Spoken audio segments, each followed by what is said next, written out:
Well, good afternoon, everybody, and welcome back to session number 3 of our early cancer detection series.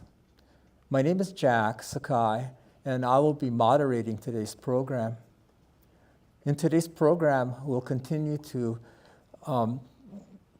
emphasize the importance of screenings and early detection of cancers, because early detection is by far the most critical step in the treatment of any cancer, and early detection also provides the best opportunity for a good outcome. Today we're going to be talking about breast cancer because this cancer is by far the most frequent cancer to affect females. And we'll also be talking about ovarian cancer, although not as common as breast cancer, is nevertheless a deadly cancer because as of today, there are no reliable screening methods for early detection of this cancer. And the signs of ovarian cancer, which are bloating and abdominal pain, show up only after the cancer has already spread outside of the pelvis. So today, we're so fortunate to have two wonderful speakers. We have Jenny, you can put up their names. We have Jenny Cohen, Jenny Cohen, who was in her 40s at the time that she discovered a lump in her breast. She presented during a physical examination to her physician, and at that time, her cancer was diagnosed. We also have Valerie Sermon, who felt a lump in her pelvic area during yoga exercises, and that lump turned out to be cancerous also. So this early detection from self-examinations from both of our speakers was the reason that both of them had an early stage detection at the time of presentation of their cancers. So I'm going to start with Jenny Cohen. So Jenny, I'm glad you're on. By your biography, you're an occupational therapist, you're an author, you're an award-winning performer, you're an actress and a voice cover artist, all of that. And you've even written a book, Outside in Recovery, Dancing My Way Back to Myself After Breast Cancer. So, Sean, you can put up the book. So, Jenny, we're so grateful that you found time from your busy schedule to be with us today, Jenny. So can you tell us about going through breast cancer? Thank you so much for having me here. I am so honored. So my journey started back in 2014. I was about to launch being a professional fusion specialist belly dancer. And I came home from Germany and I found a lump. And if I did not have a yearly checkup finally scheduled, I would not have realized I had breast cancer. Because I was used to being a mom first, a wife second, usually in that order, unfortunately. And when I went to my checkup, the doctor said to me, "You really need to get that checked out." And honestly, I really didn't have the time for it. I was in the middle of homeschooling my children who were in junior high school. So only because the doctor refused to continue with the appointment did I go and get the mammogram and then subsequently the diagnosis after I was strongly suggested to immediately get an ultrasound and a biopsy. And they told me 3 days later that I definitely had an aggressive form of breast cancer that could not wait. And so I started this 18 months of treatment, during which I really struggled. It was very hard to get the doctors to pay attention when I was saying I'm losing feeling in my hands and feet. And their only answer was to take down the chemotherapy, not necessarily anything else they could do about that. So luckily I'm well and thriving now. You had an interesting way of coping while going through breast cancer. Would you like to comment on that? Yes. Yes. So So I want I to want ask to a little ask a tolerance. little I want to tolerance. tell I you want to about tell my you about my husband who husband ended who up ended with up with cancer when he cancer was when in he his was mid in his mid 20s. 20s. And the reason And the why I'm reason why telling I'm you that telling you that story is story is because because when he when started he his started his chemotherapy at chemotherapy at 26, 26, 25 years 25 ago, years ago, he was told he by the was told by the nurses it's nurses really it's really important important that you that have you a have a strong strong sense of sense of positivity in your positivity life in your life and the and sense the that you sense that want you to want live. to live. Because they said Because to they him at said the to him at time, the time, we have had we have had clients, clients, patients they called patients them they back called them then, back then, who were who told were they told they were were completely completely curable curable, and they would and they convince would convince themselves, themselves, oh, oh, I oh, got I got cancer. cancer. There's no hope There's for no me. hope for me. And they would And they actually would actually pass, even pass, though they even got the though they kind of got the cancer kind that of you could cancer that cure. you could cure.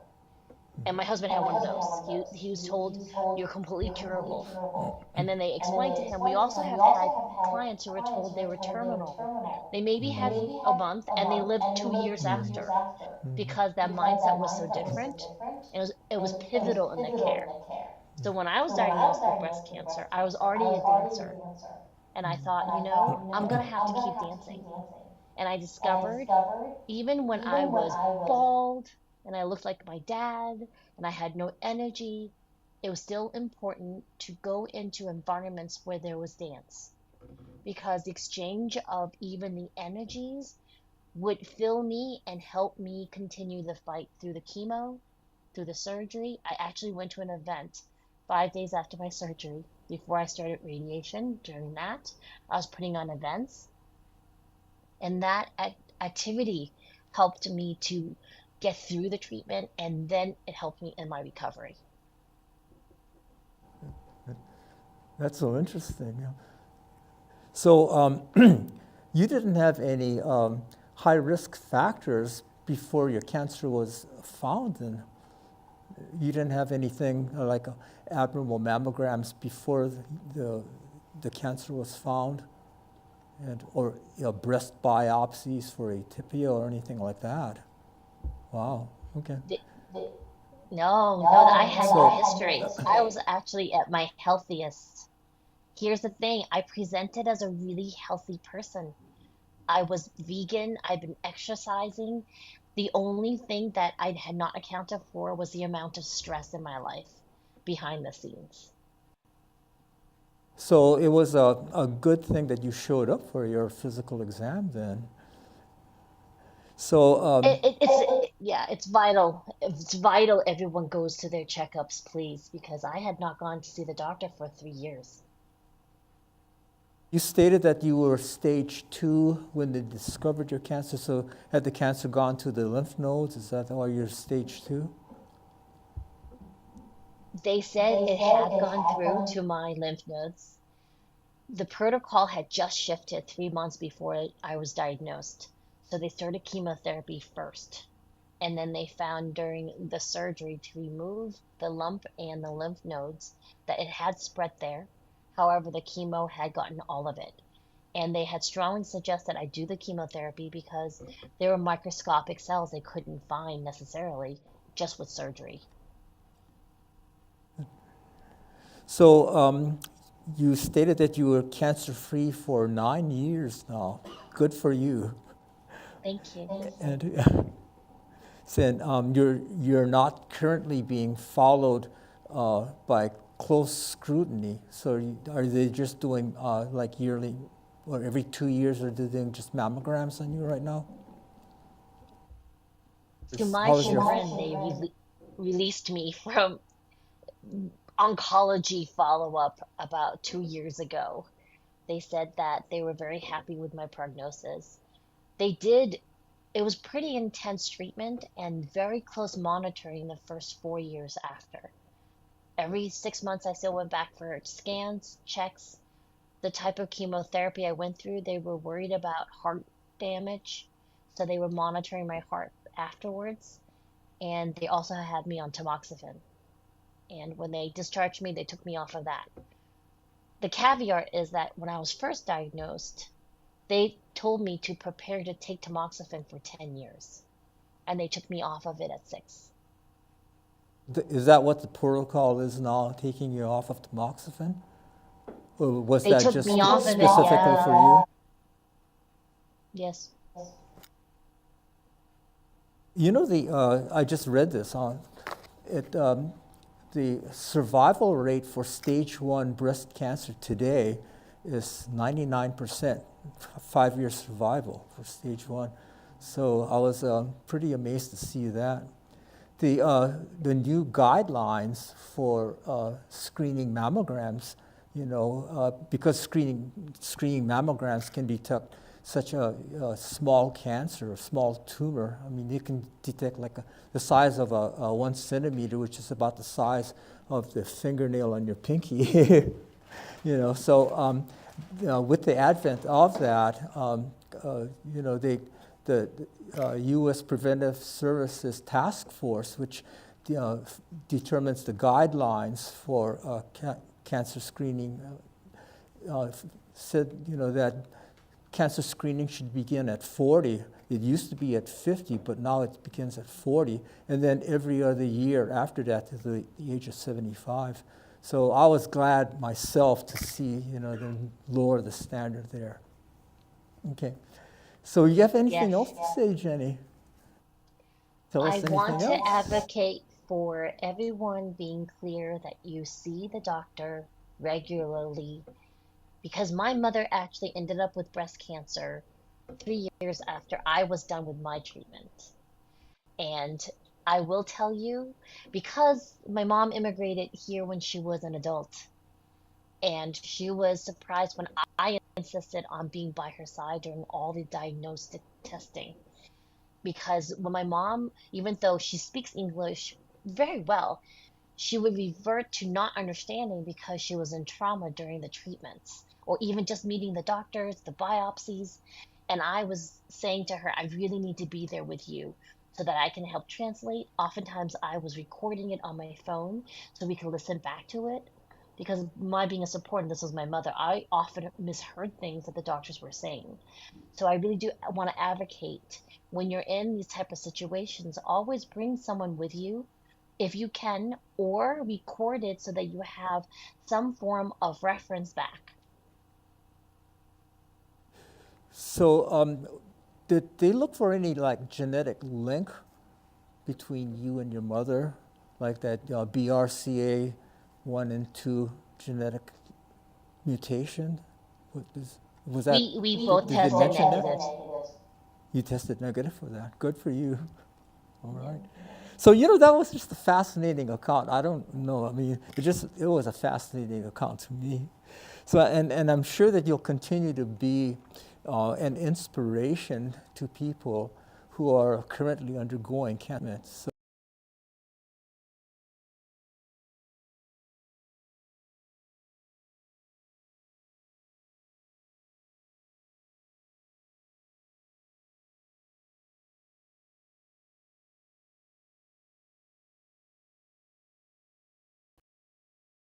okay. Valerie is a strong believer that we ourselves are responsible for maintenance of our own health. And I totally agree with that. She's a lecturer on health maintenance and health assessment, and she holds master's degrees in business administration and in public health. She was an educator in healthcare while she was at the University of Southern California, and she's also written 2 papers on dancing and exercise as a way to maintain quality of life while going through cancer treatments. So, Valerie, are you with us? Yes, I'm here. Oh, well, good for You you. can hear me? That is such an impressive resume. Did I miss anything? Did you hear me? Well, yes, yes. Go ahead. So I've been involved in healthcare. I was director of Planned Parenthood for some years. Oh, wow. And then at the time of my cancer discovery, I was director of the Small Business Development Center in Silicon Valley. Oh, wow. So I should say that I'm now 17 years a survivor of cancer. It was Good for discovered you. in 2006, and as Jack mentioned, I found it during yoga class. I noticed a lump.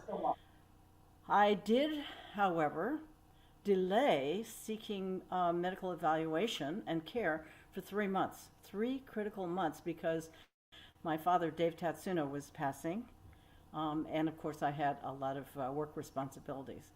But upon presenting at Kaiser, it grew from the size of an egg to 3 months later, at time of surgery, size of a grapefruit. And I am fortunate that it was stage 1. It had not metastasized beyond the tumor itself. Kaiser's very good. The care was coordinated and handled, and I had a total of 1 month, one month before surgery, and then a year in recovery, 6 months of chemo. There are no real symptoms for ovarian cancer. Even my CA 125 blood test did not test for a high rate of findings in the blood. So it really was the ultrasound to confirmed, and then of course surgery. I should say that what were the symptoms? You have some little or no abdominal pain.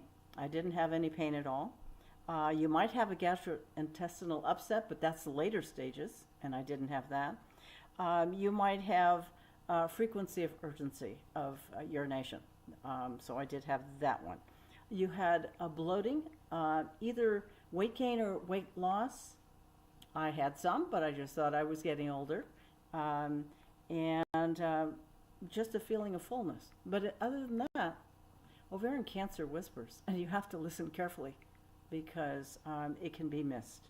I had a friend who during the early stages of COVID would not be seen by medical providers. And by the time she went in at 7 months, it had spread and she passed away. So it must be caught early. Mine was at 3 months. Hers was at 7. So I believe in healthcare maintenance and education and being a MPV for yourself. The most valuable person is yourself to determine your mental and physical fitness. And you can do a self-check every day. I have a 7-day regimen that I provide people to check for how is your health today and how was it last week. It's a way to stay in touch. But let's get back to the ovarian cancer. When I got my diagnosis, I did the usual research, the medical library, the health education library, and I came with questions for my oncology team. And that was very good because, as Jenny mentioned, it's hard to listen when you're fearful of what may present and the future and your treatment. So to have a list and to check it off and to get the answers worked for me. So take control from the very beginning. And then when you're going into surgery, my cancer coach, someone who had had breast cancer previous to mine, said, do an incredible workout and be in top condition, because that will assist you through the surgical and recuperation phase right away. And so I surprised my medical team when I actually got up out of bed and took a shower before leaving the hospital, and they released me early. Because you're on medication, you can't feel any sore muscles, but you're in top shape. So that's important. The other thing to do is seek support from friends who've been through the path of any sort of cancer and chemotherapy. They can actually relate to you what you might experience. The other one was a very helpful, the company that put on Neupogen and Neulasta medications for ovarian cancer. They actually at the time had a website where every week they would send you an email with several stories of cancer survivors and what they were feeling at that stage after surgery and chemotherapy. Very, very helpful. And you could just say, all right, this is normal. And there's no other way to put it. That's exactly what's hopeful. Another important thing is I had a nurse reach out to me who was 15 years a cancer survivor, who had been the surgical nurse for my oncologist surgeon. And she said, you will survive. That was key. And I try to do that, as Jack said, through providing informal counseling and support for anyone diagnosed with cancer. I have a series of articles that I send them, things to do to prepare, and how to get through the whole recovery, healing, and survival. So I think that's important. Another thing to do is take charge and value your life. So just as my cousin Glenn, who is part of ACC Center, has started this program with you, Jack, it's important to do something to help others. And so this particular early cancer detection program is I know, something that he wanted to start with ACC. And it's very important. So I'm pleased to be invited to present today. So maintaining a positive and healthy outlook forever in your life is the thing to do. Great. Yeah, I liked your emails that you sent me, and I thought that the one of the most important points was that you have to be responsible for your own health. I like that part. And another part was that having a diagnosis of cancer isn't a death sentence. You said that, so I like that part also. That today's technology, survival rates for cancer are really going up and up. So, all right. So that was great. I think that you catching your cancer even at 3 months, after detecting that lump in your pelvis, it's still pretty rapid. I mean, and I think that it was because you followed up and had the persistence that that cancer was caught at an early stage, like stage 1. So you should be kudos to you. So let's see. Well, anyways, you've been an inspiration, from just listening to you. So I'm sure that other people will find the same inspiration from you, and we're just so thankful and grateful that you could be with us today on our program. So, by the way, I forgot to mention at the beginning that if anybody out in the audience has any questions or comments, that you don't have to wait till the end. You can just go ahead and type your. I think Sean put an email address up that you can contact us right now. So we've heard from both speakers here now, and I think that there are 2 important lessons from this. One is early detection. So if you feel anything that's abnormal, like by doing your own examination on yourself, or if you even feel like something is not normal, like, for example, losing weight for an unknown reason, or having indigestion, for long periods, you should contact your doctor, because, again, early detection of an illness provides you with the best opportunity for a good outcome, even if it was not cancer. So the other lesson here is, and this is a direct quote from Valerie Sermon. She said that each of us needs to take the responsibility of our own health maintenance and well-being. And as I said, this is an email quote from Valerie to me, and I'll repeat it again. Each of us needs to take the responsibility of our own health maintenance and well-being. So yes, we are responsible for our own health.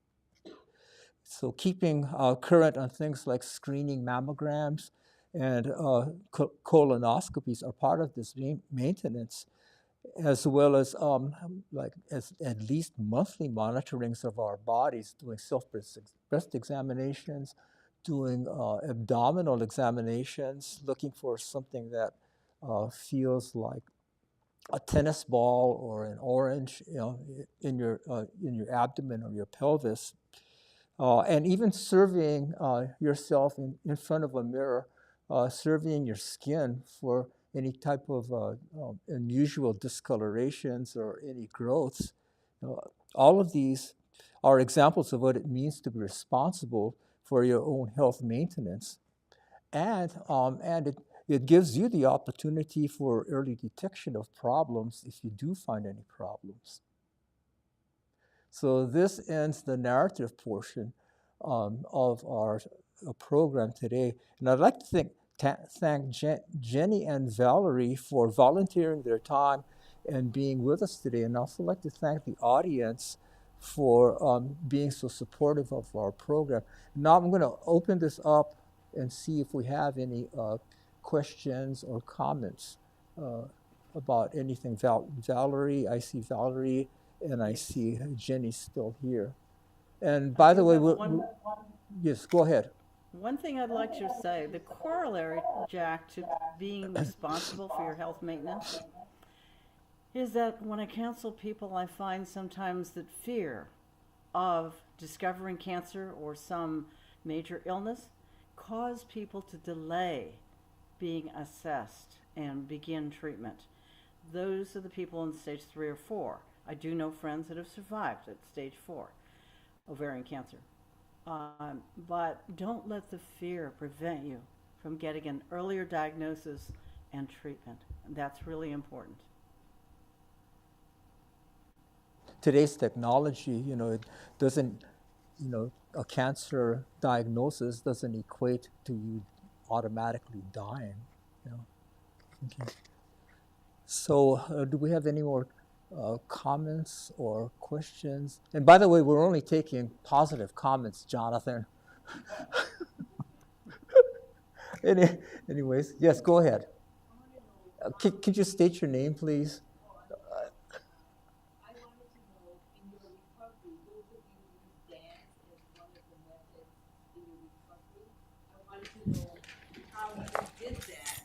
Could you repeat the question? Oh, sorry. I wanted to know that in your recovery, both of you use dance as part of your recovery process. I wanted to know what you did in terms of dance and how it helped you, and what other methods you used in your recovery process.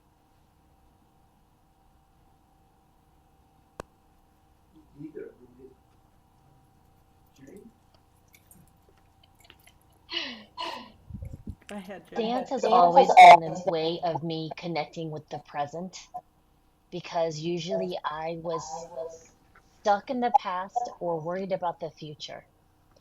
And dance is one of the few things that when I was doing it, it kept me rooted in my body and understanding how important that the now is what is a component of me healing.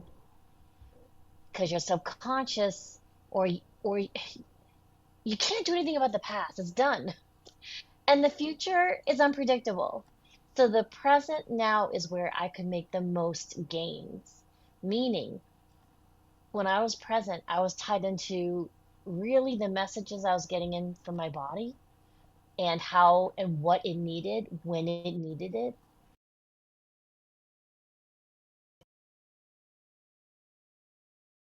Worried about expectations of outside world. So the dancing helps me connect. Over time, dancing actually became a distraction for me.